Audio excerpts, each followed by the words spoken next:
नमस्ते दोस्तों, ज्ञान की इस यात्रा में और जीरो नॉलेज कॉन्सेप्ट में आप सबका स्वागत है। आज का टॉपिक मीन पर होने वाला है और मीन को डिटेल में समझेंगे, सब पूरा डिटेल में समझेंगे। चलिए वीडियो को अब शुरू करेंगे और समझेंगे क्या क्या इसमें है। देखिए, सिंपल भाषा में मीन का मतलब होता है एवरेज, जिसको हम लोग हिंदी में औसत भी कहते हैं।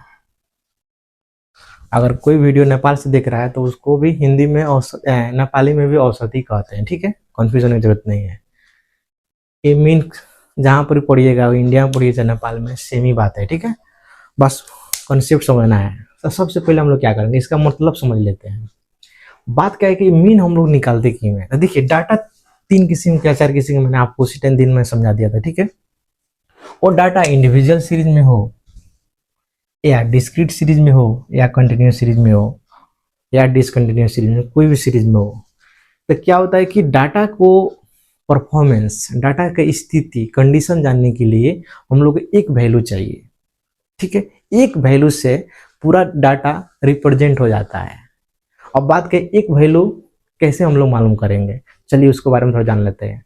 सबसे आपको एग्जांपल से मैं आपको रिलेट कराता हूँ। सपोज कि विराट कोहली, ठीक है, कोई मैच खेल रहा है। सपोज कि उसने 5 मैचेस खेला। कितना? 5 मैचेस।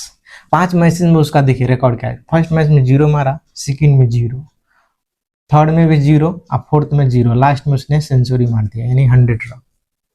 अब इसका एवरेज निकालना हो, मीन निकालना हो, कैसे करेंगे? सिंपल चीज है। तो क्या करेंगे, सब टोटल वैल्यू को क्या करेंगे, जोड़ देंगे। तो 0 को जोड़ देंगे, फिर 0 प्लस 0 प्लस 0, लास्ट में 100 है। जोड़ने के बाद में टोटल कितना आ जाएगा? 100। ठीक है, तो ये क्या, आप टोटल एन कहता, उसने कितना मैच खेला? 5। तो इसको ऐसे भी काउंट कर सकते हैं एन निकालने के लिए, 1 2 3 4 5। हमारा एन वैल्यू क्या आ गया? 5। ठीक है, अब बात क्या है कि इसका फॉर्मूला होता है, और मीन का मतलब हो गया कि टोटल वैल्यू को जो एन है उससे डिवाइड कर दीजिए, तो क्या हो जाएगा?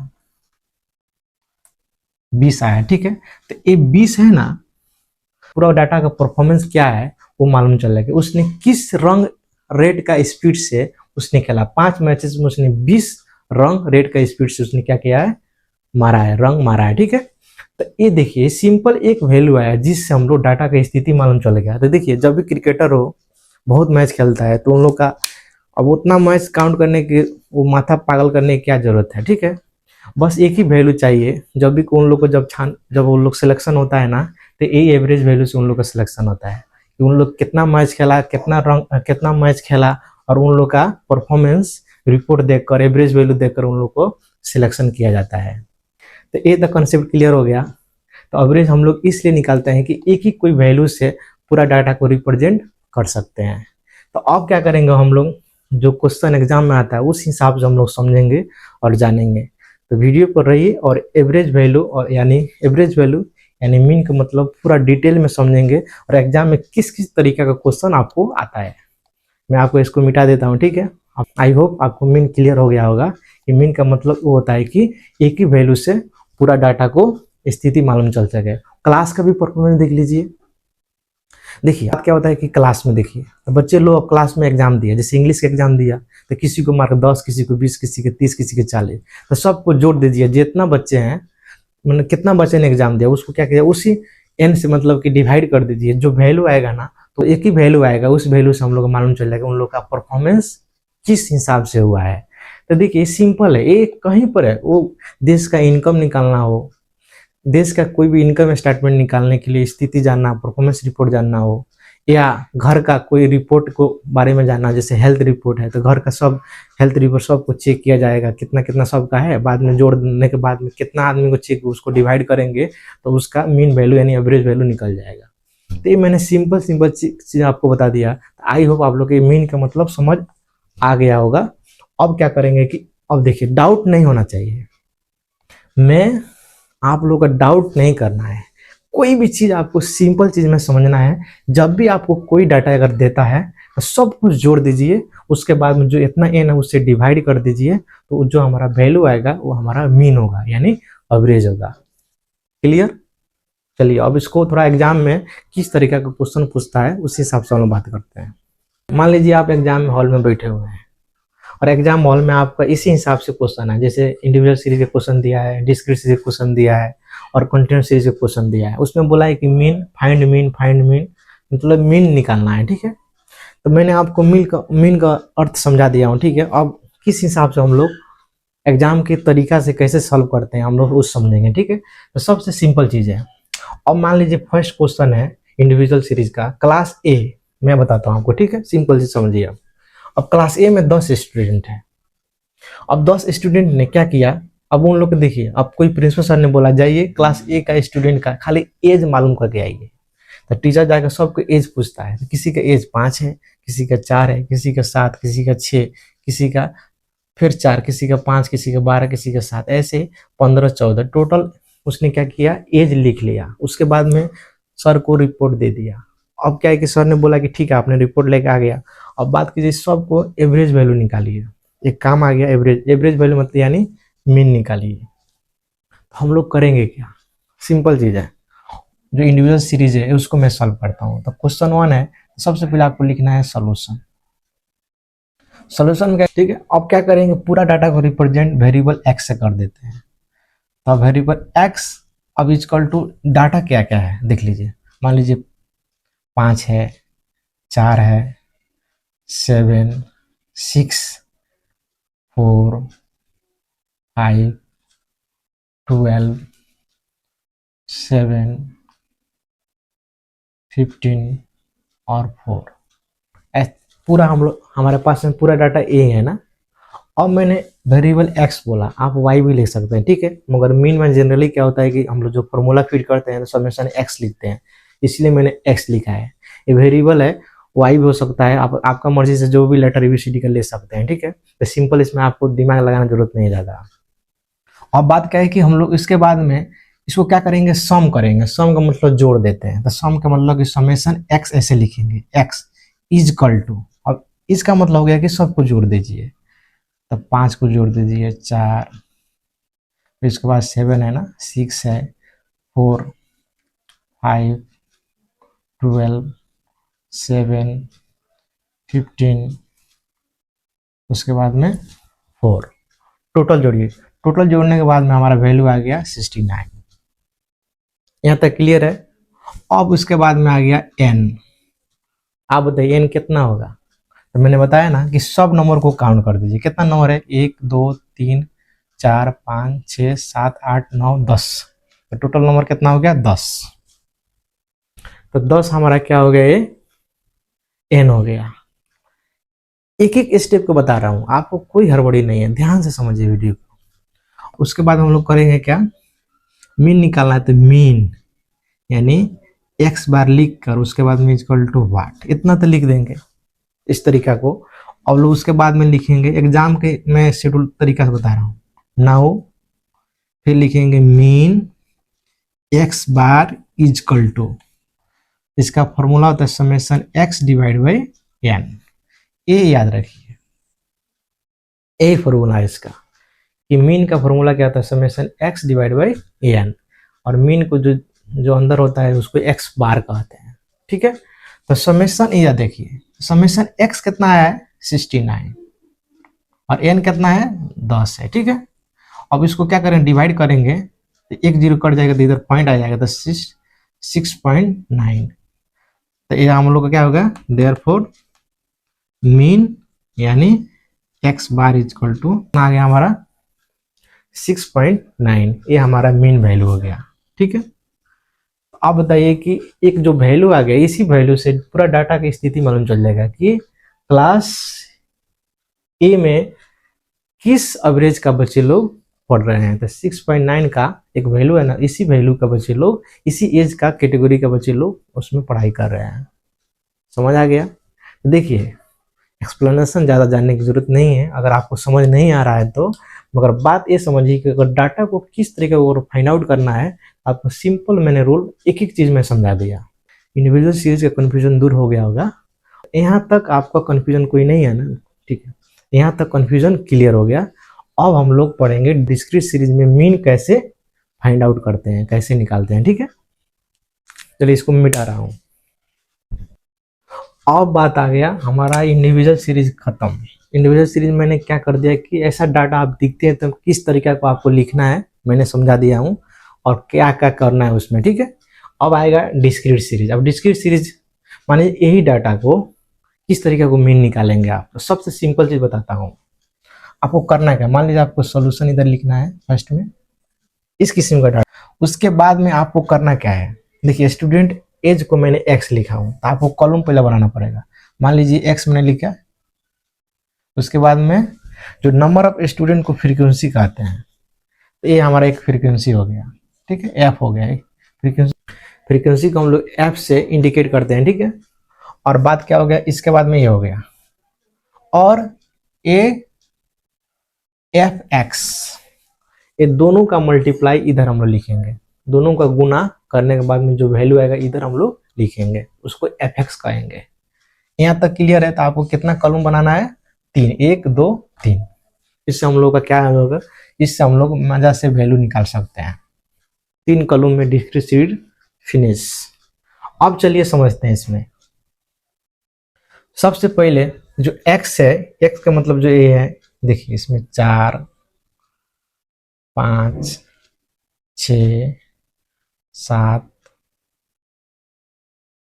12 और 15।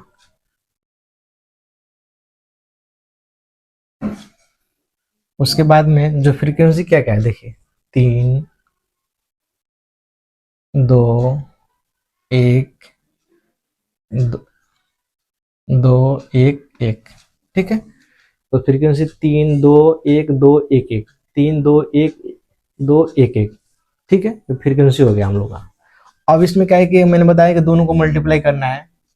तो 4 को 3 से करेंगे तो 12 हो जाएगा, 5 से 2 से करेंगे तो 10 हो जाएगा, और 6 × 1 करेंगे तो 6 हो जाएगा, ठीक है, यानी 6 होगा। 7 × 2 करेंगे तो 14, 12 × 1 करेंगे तो फिर 12 होगा। तो क्योंकि एक से मल्टीप्लाई करने का वही वैल्यू आता है। 15 को फिर 1 से करेंगे तो हमारा 15, यहाँ तक ठीक है। जैसे इधर में n = इसको टोटल जोड़िए, कितना है n, तो टोटल जोड़ेंगे तो कितना हो गया 10, 1 2 4 5, अब 5 2 7 3 10। मैंने इधर n = लिखा।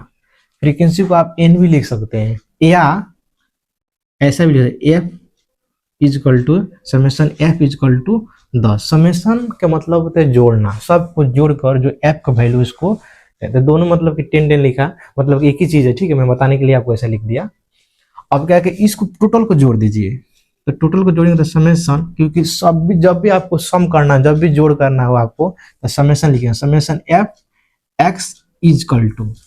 उसके बाद में सब को जोड़िए, सब को जोड़ने के बाद में हमारा वैल्यू आ गया 69, ठीक है। तो हम लोग क्या है इतना तक निकाल दिए। अब करना है क्या इसमें, देखिए सिंपल लॉजिक है। तो मीन यानी x⁻= समेशन f(x), सबको जो टोटल है ना, टोटल को जोड़ने के बाद में नीचा n लिखिए या समेशन f लिखिए, ये आपका मर्जी है। और उसके बाद में क्या करेंगे, समेशन f(x) कितना है 69 है और n कितना है 10 है। तो इसको डिवाइड करने के बाद हमारा वैल्यू क्या आ जाएगा 6.9, ये हमारा आंसर हो गया। तो यहाँ तक क्लियर है। तो देखिए कितना सिंपल है। इस किस्म को भी डाटा को आप आराम से सॉल्व कर सकते हैं। इसमें मैंने बताया क्या कि अगर इस किस्म का कोई डाटा हो तो आपको करना क्या होता है, सिंपल होता है कि इसको क्या कीजिए, एक जो वेरिएबल एक्स है उसको लिख लीजिए साइड में, और एफ जो फ्रीक्वेंसी उसको लिख लीजिए, और दोनों को मल्टीप्लाई कीजिए। उसके बाद जो वैल्यू है उसको टोटल को इधर जोड़ देना, और एफ फ्रीक्वेंसी को छोड़ना नहीं है, फ्रीक्वेंसी इसको नहीं जोड़ना है, फ्रीक्वेंसी को जोड़ना है, ठीक है। इसको जोड़ देंगे, उसके बाद में जो वैल्यू है उससे डिवाइड कर देंगे, वो हमारा आंसर हो जाएगा। तो यहाँ तक आई हो, यहाँ तक आप लोगों को आराम से समझ आई होगी। मैं एक चीज आपको एक्स्ट्रा नॉलेज देता हूँ, ठीक है। ये फ्रीक्वेंसी है ना, इस फ्रीक्वेंसी हम लोग बोलते हैं, इसको कहते क्या है, ये क्या मतलब इसका होता है। देखिए मैं आपको खुद अगर ध्यान से समझेंगे तो यही डाटा को मैंने डिस्क्रीट सीरीज में बना दिया हूँ, ठीक है। अब देखिए कैसे, क्या है कि जैसे मैंने क्लास ए का टोटल स्टूडेंट कितना है 10 है। अब स्टूडेंट एज मैंने लिखा 5 4 7 6, इसे लिखकर मैंने यहाँ तक लिख दिया, ठीक है। तो टोटल स्टूडेंट हमारा 10 है, ठीक है। अब बात क्या है, इसको फ्रीक्वेंसी निकालना है। तो मान लीजिए इसमें देखूंगा, इस डाटा को मैंने क्या किया, असेंडिंग ऑर्डर में रखा हूँ, ठीक है। अब मान लीजिए कि स्टूडेंट 4, मैंने इधर लिखा 4, टोटल देखिए कि 4 स्टूडेंट वाला एज वाला स्टूडेंट टोटल कितना है, तो एक इधर है, एक इधर है और इधर है, 3 है, 3 लिख दे, वो फ्रीक्वेंसी हो गया। ये क्या है कि वो 4 का अंदर में कितना स्टूडेंट था, तो 3 ही था ना, 4 एज वाला स्टूडेंट कितना था, 3 था, उसको हम लोग फ्रीक्वेंसी कहेंगे। अब देखिए फिर भी नहीं समझ, फिर आगे चलते हैं, कोई बात नहीं, समझ आएगा ना। इसे 5 है, तो आप ही देखिए 5 कितना है, 1 और 2, तो 2, इसीलिए इधर कितना फ्रीक्वेंसी हो गया, 2 हो गया। अब जैसे 6 आया, तो 6 देखिए आप ही खोजिए, इसमें कितना है, 6 1 है, इसीलिए 1 फ्रीक्वेंसी हो गया। अब देखिए इसमें, उसके बाद 7, 7 देखिए कितना है, तो 7 कितना, इधर 7 है, एक और इधर 7 है, तो 2 है, तो 2 इसका फ्रीक्वेंसी हो गया, मतलब कि 7 एज वाला स्टूडेंट कितना है, 2 है, तो 2 फ्रीक्वेंसी हो गया। अब जैसे कि उसके बाद है 12, तो 12 टोटल कितना, एक ही है ना इसमें, मतलब कि 12 एज वाला स्टूडेंट कितना, 1 है, तो इसीलिए 1 फ्रीक्वेंसी हो गया। और 15 वाला कितना है, 1 है, इसीलिए 1 उसका फ्रीक्वेंसी हो गया। तो आई होप आप लोग को समझ आ गया होगा, फ्रीक्वेंसी मतलब तो उस नंबर के अंदर में कितना लोग या स्टूडेंट हैं, उसी को फ्रीक्वेंसी कहते हैं। क्लियर हो गया होगा। एक और एग्जांपल देता हूँ, ठीक है। मान लीजिए कि इधर मैंने वेजेज लिखा और 200 लिख दिया, ठीक है, इधर मैंने 400 लिख दिया, तो वेजेज का मतलब हो गया मजदूरी, ठीक है। तो 200 को अंदर में काम करने वाला आदमी 5 है, तो 5 हमारा फ्रीक्वेंसी हो जाएगा। 400 को अंदर में काम करने वाला आदमी 6 है, तो 6 हमारा क्या हो जाएगा, फ्रीक्वेंसी हो जाएगा। आई होप आप लोग को फ्रीक्वेंसी वाला कंसेप्ट क्लियर हो गया होगा, ठीक है। फ्रीक्वेंसी का मतलब समझ आ गया और ये डाटा भी समझ आ गया। अब चलेंगे हम लोग कंटिन्यूअस सीरीज बनाने के लिए। तो यहाँ तक तो कोई डाउट नहीं है ना, आगे बढ़ते हैं। अगर डाउट होगा तो कमेंट सेक्शन में जाके कौन सी पॉइंट पर, कौन सी जगह पर डाउट हुआ है, मुझे कमेंट में लिखिएगा, मैं आपको जरूर रिप्लाई करूंगा। तो चलिए अब पढ़ेंगे कंटिन्यूअस सीरीज। तो कंटिन्यूअस सीरीज में क्या है कि अगर डाटा इस तरीके का लिखा है तो आपको क्या कहेंगे, कंटिन्यूअस सीरीज। जैसे कंटिन्यूअस सीरीज में क्लासेस होता है, तो 0 से 5, 5 से 10, 10 से 15, 15 से 20, इस हिसाब का कोई भी डाटा, अगर 10 से 20 है, 20 से 30 है, 30 से 40 है, जो भी लिखा हो। मगर मैंने बता दिया कंटिन्यूअस सीरीज किस तरीके का डाटा होता है। अगर कहीं लिखा है 100 से 200, 200 से 300, 300 से 400, ये सब कंटिन्यूअस सीरीज है, ठीक। अगर कहीं 10 से 20 है, 20 से 30 है, 30 से 40 है, तो इस किस्म का कोई भी डाटा को हम लोग क्या कहेंगे, कंटिन्यूअस सीरीज, ठीक है। अब इसमें होता क्या है, अब इसमें अगर हम लोग को मीन निकालना हो तो कैसे निकालेंगे मीन। तो मैं आपको सबसे पहले एक चीज बता देता हूँ। मैंने आपको मेथड समझाया था, मेथड में direct method, assume mean method, और एक होता है स्टेप डिविएशन मेथड। तो इस 3 मेथड से मैं आप एक डाटा को सबसे हार्ड वाला एक मैं कॉलम बना के दिखा देता हूँ, उसमें आपको, जिससे आपको पूरा डाटा का रिकॉर्ड मालूम चल जाएगा, ठीक है। चलिए अब समझते हैं।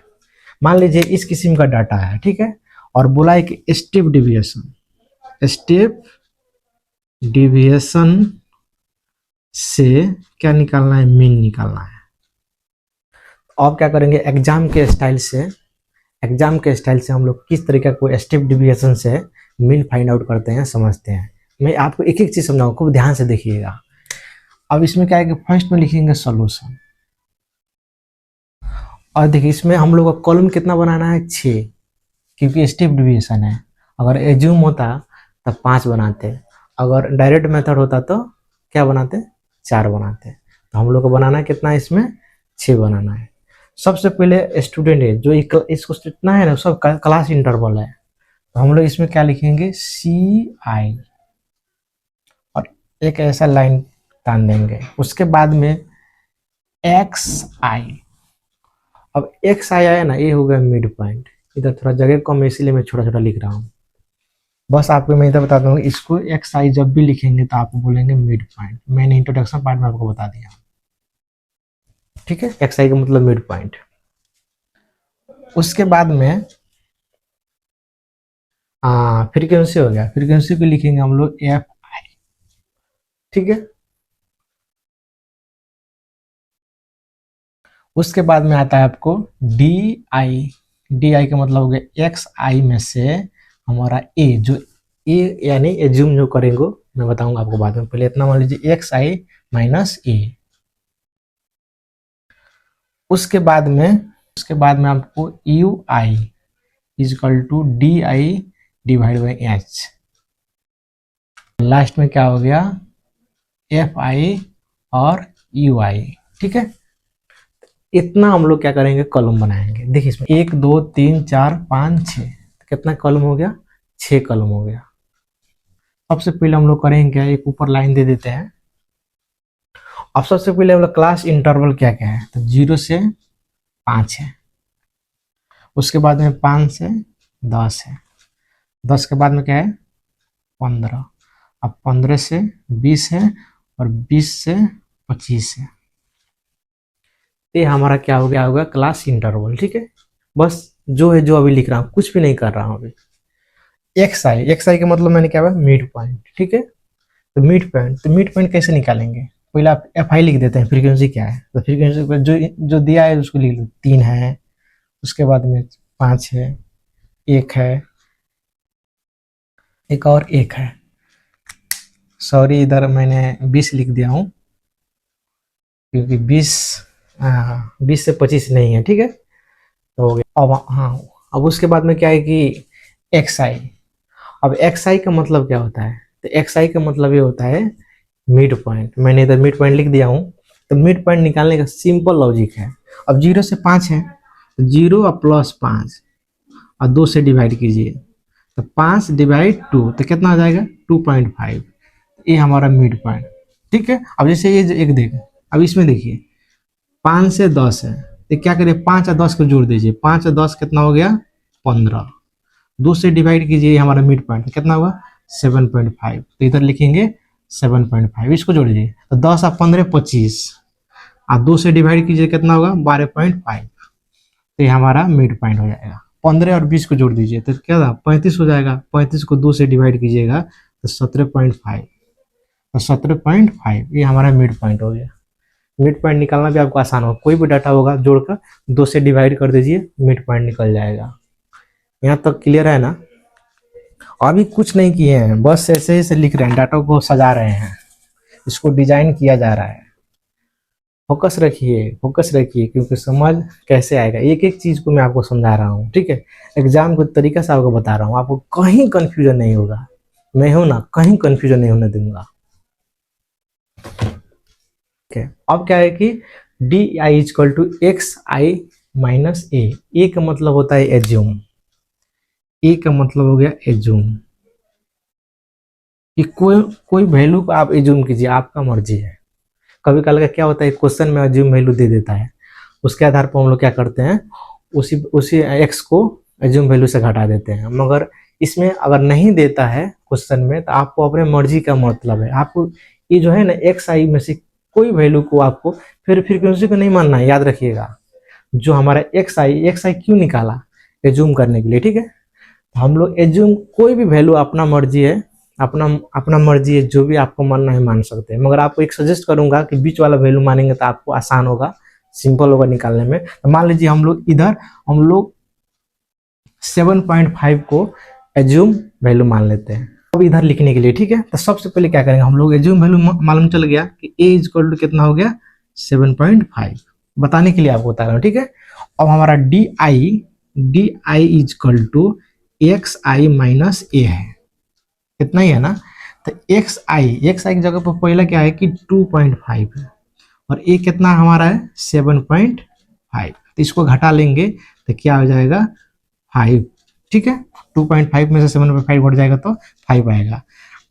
इस नंबर में सबसे धनिक कौन है 7.5 है 2.5 से, इसीलिए इसका चिन्ह हम लोग लिखेंगे, साइन लिखेंगे। ठीक है, तो -5 हो गया। यहाँ तक क्लियर है, तो इधर हम लोग क्या लिखेंगे -5। एक एक चीज समझा रहा हूँ, चलिए। अब उसके बाद में फिर वैल्यू पुट करेंगे, अब आएंगे इसके लिए। अब इसका सामने क्या लिखेंगे, ये हो गया 7.5 इसके सामने। ठीक है, x कितना है 7.5 और a कितना माने हैं 7.5, तो 7.5 में से 7.5 घट जाएगा तो क्या आ जाएगा 0, तो इधर हो गया 0। उसके बाद में थर्ड वाला में क्या लिखेंगे, अब जैसे कि 12.5 ये मैं लिख रहा हूँ। ठीक है, 12.5 यानी x है 12.5 मिड पॉइंट, और ये कितना माने हम लोग 7.5, तो घटा देंगे तो क्या आ जाएगा 12.5 में से 7.5 घट जाएगा तो हमारा आ जाएगा 5, तो 5 हमारा क्या हो गया डी आई। उसके बाद में एक्स आई कितना है 17.5 में से ये कितना माने हैं 7.5, 5 में से 7.5 घट कितना होगा 10, तो 10 हमारा इधर हो गया डी आई। तो यहाँ तक हम लोग समझ लिए। अब इस कॉलम में लिखने के लिए क्या क्या करने वाले हैं, सबसे पहले ध्यान देंगे, सबसे पहले आपको बताता हूँ, ठीक है, u i is equal to d divide by h, ठीक है। अब इसमें क्या है कि मैं आपको बताता हूँ, एच का मतलब होता है क्लास साइज। अब क्लास साइज का मतलब हो गया, जैसे मान लीजिए 0 से 5 है, तो ये दोनों के बीच का अंतर कितना है 5 है, तो 5 हमारा एच हो जाएगा। फॉर द एग्जाम्पल जैसे 10 से 20 है, तो इसमें क्लास साइज क्या है, इसका अंतर क्या है 10 का है, हमारे एच कितना हो जाएगा 10। क्लियर है।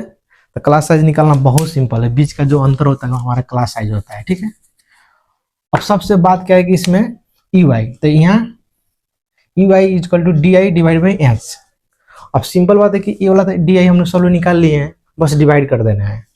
तो पहला इधर लिखने के लिए पहला डी कितना -5 डिवाइड बाई एच, एच कितना हमारा है 5 है, तो डिवाइड करेंगे तो -1 आ जाएगा, तो इधर हो गया -1, ठीक है ना। बस डिवाइड करके इधर लिखें, जो वैल्यू इधर आ रहा है वही लिख रहा है।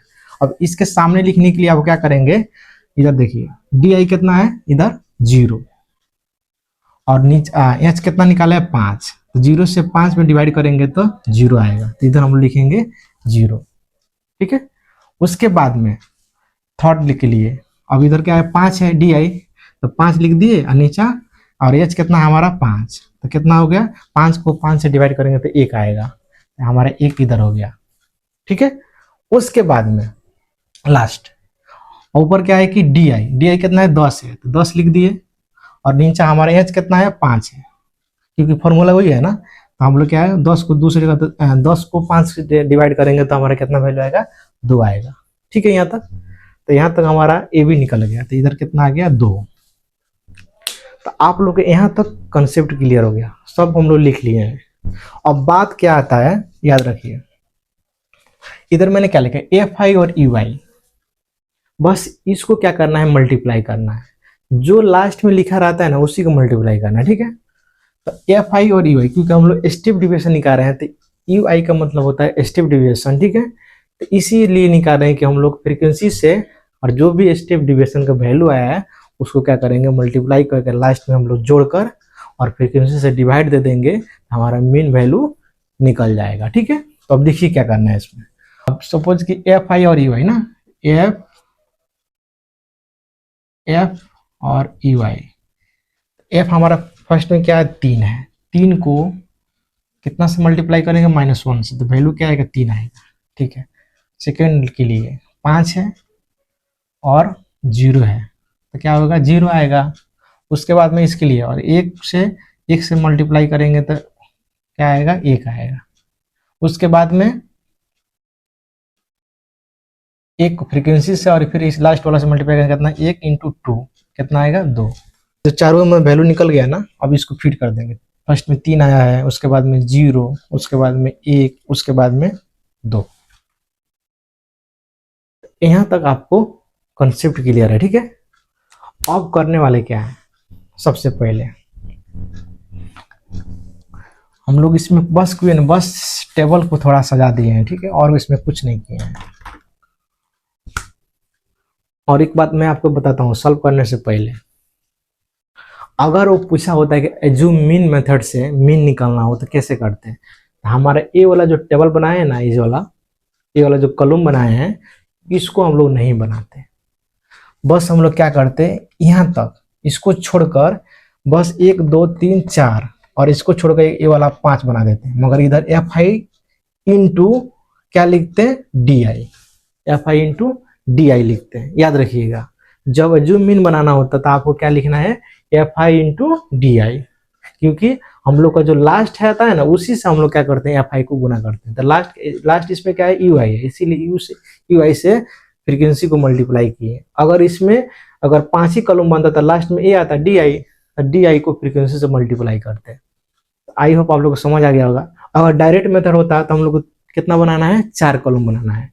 तो इसका मतलब कि ए भी गायब होता, ए भी गायब होता, बचता कौन, ए और ए। तो क्या करते हैं हम लोग, ये दोनों को मल्टीप्लाई करते हैं, लास्ट में जोड़ देते हैं, उसके बाद में जो हमारा फ्रीक्वेंसी उससे डिवाइड कर देता है, हमारा वैल्यू मीन के निकल जाता। सिंपल चीज है। तो इसी मैंने इसको टेबल क्यों बनाया पता है आपको, इस टेबल से पूरा रिकवरी हो जाएगा, इस टेबल से आपका पूरा कंफ्यूजन दूर हो जाएगा। आपको बस टेबल घटा देना है और जो लास्ट में बचता है ना, उसी से फ्रीक्वेंसी से मल्टीप्लाई कर देंगे, जो वैल्यू उसको जोड़कर उसके बाद में जो हमारा फ्रीक्वेंसी लास्ट में जो एन होगा उससे हम लोग डिवाइड कर देंगे, तो हमारा वैल्यू निकल जाएगा। यहाँ तक कॉन्सेप्ट क्लियर है ना। चलिए अब समझते हैं इसको क्या करना है। इसमें फ्रीक्वेंसी को छोड़ना नहीं है, तो अब इसको क्या करेंगे, समेशन एफ आई, चाहे इसको एन भी बोलते हैं, इसको जोड़िए कितना है, तो 5 3 8 और 2 10, ये 10 हमारा क्या हो गया, हमारा एन हो गया। उसके बाद में अब इसको मल्टीप्लाई करने के बाद में इसको जोड़ देंगे। अब देखिए 3 सॉरी इधर क्या है हमारा -3 होगा, पता है क्यों, क्योंकि 3 से -1 से मल्टीप्लाई किए हैं तो माइनस प्लस माइनस होता है। क्योंकि इधर देखिए 3 इंटू -1 से मल्टीप्लाई करें तो -3 होता है, मैं गलती थोड़ा लिख दिया था उधर, ठीक है, तो हम लोग -3 लिखेंगे यहाँ तक, ठीक है। अब क्या करना है कि इसको जोड़कर, तो इसको बोले summation F i u i equal to, ठीक है। अब कितना होगा टोटल जोड़िए, तो आप देखिए -3 है +0 +1 +2, तो क्या है देखिए इसमें -3 0 तो 0 होता है, इधर 1 और 2 3 हो जाएगा, ठीक है। अब बात क्या है कि इसमें से अब तो ये तो -3 में से +3 घट जाएगा तो 0 हो जाएगा, तो हमारा क्या हो गया 0। हर रहा नहीं है 0 आया तो उसका मतलब नहीं हम लोग का, तो समेशन एफ आई और यू आई इक्वल टू क्या है 0 आया। अब करने वाले क्या है इसमें, सिंपल चीज, सबसे लास्ट बात, ठीक है। अब लिखेंगे मीन यानी x bar equal to, formula याद रखिएगा, इसका होता है उसका होता है formula a plus summation F I और U I divide by summation F I into H, बस इतना फॉर्मूला होता है। अगर आपको अज्यूम पूछा होता, अज्यूम मीन मेथड, तो अज्यूम मीन के लिए फॉर्मूला आपको ये होता है, जो अगर अज्यूम पूछा होता,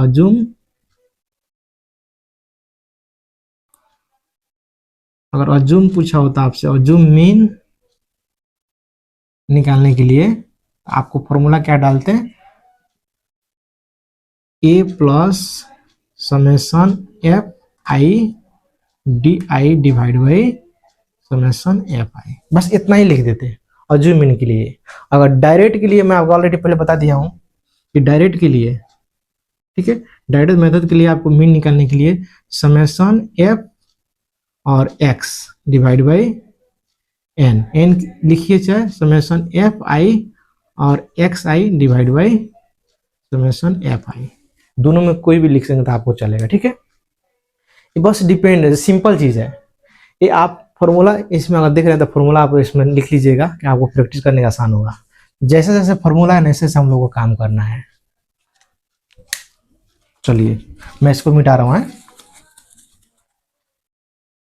सबसे बात क्या होता है कि इसको आप क्या करेंगे, तो सबसे पहले आपको बता देता हूँ, इसमें सिंपल चीज है। ए कितना अनुमान है 7.5, तो 7.5 मैंने इधर लिख दिया, प्लस इसका वैल्यू कितना आया टोटल 0 आया तो 0 लिख दूंगा, और समेशन एफ आई का वैल्यू कितना है 10 है, और एच कितना है हम लोग का अंतर कितना है 5,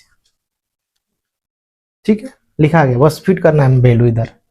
उसके बाद में 7.5 और 0 ये जाके इधर मल्टीप्लाई होगा, तो 0 का कितना से मल्टीप्लाई होगा, 0 होगा, नीचे 10 है, ठीक है। तो 7.5 और क्या हो गया है 0 से 10 को डिवाइड करेंगे तो आपको वैल्यू 0 आता है, ठीक है। तो 7.5 हमारा ये क्या हो गया लास्ट में आंसर। अगर इसमें एज लिखा है क्लास इंटरवल में तो आप इधर आंसर डायरेक्ट ना लिखिए, एज लिख दीजिए, ठीक है, ये हमारा आंसर हो जाएगा। तो आपको जरूरी नहीं है पॉइंट में आए तो पॉइंट में लिखेंगे, कोई बड़ा बात नहीं होता है, सिंपल चीज़ है। तो डाटा आपको समझ आ गया है, ठीक है। फॉर्मूला याद रखिएगा और डाटा को हमेशा समझिए, एक बार दो बार आप प्रैक्टिस कीजिए। आपको इज्यूम मेथड वाला जो भी आपके पास बुक होगा तो आप बुक में जाइए, इज्यूम अगर मीन आएगा तो आपको फॉर्मूला लगाइए उसमें और देखिए बस याद रखिएगा, जब भी इज्यूम होगा उसके लिए 5, डायरेक्ट होगा उसके लिए 4, इतना टेबल बनाने, आपको टेबल याद रखिएगा, टेबल आपको याद होगा, बस गायब करना जब भी। अगर 6 इससे सबसे हार्ड वाला था, ठीक है, ये हार्ड वाला था, मैं इसलिए मैं इसको बना दिया कि आपको ये समझ आ गया टेबल, तो आपको जूम इन बस में गायब करना है, यही गायब करना है ना। उसके बाद में डायरेक्ट में 2 गायब कर देंगे तो एक इसको मल्टीप्लाई कर लास्ट में लिख देंगे, तो इतना ही काम है। तो सिंपल चीज़ था, कॉन्सेप्ट सिंपल था, हर एक स्टेप में मैंने फोकस करके आपको समझा दिया हूँ। अगर बनाने टाइम में आपको कन्फ्यूजन होगा तो मुझे कमेंट कीजिए और बताइए, मैं आपको फिर डिटेल में समझाऊंगा। आई होप आप लोग को ये कॉन्सेप्ट और वीडियो समझ आया होगा। तो आज के लिए इतना ही, फिर मिलते हैं नेक्स्ट वीडियो यानी मीडियम के लिए। बाय।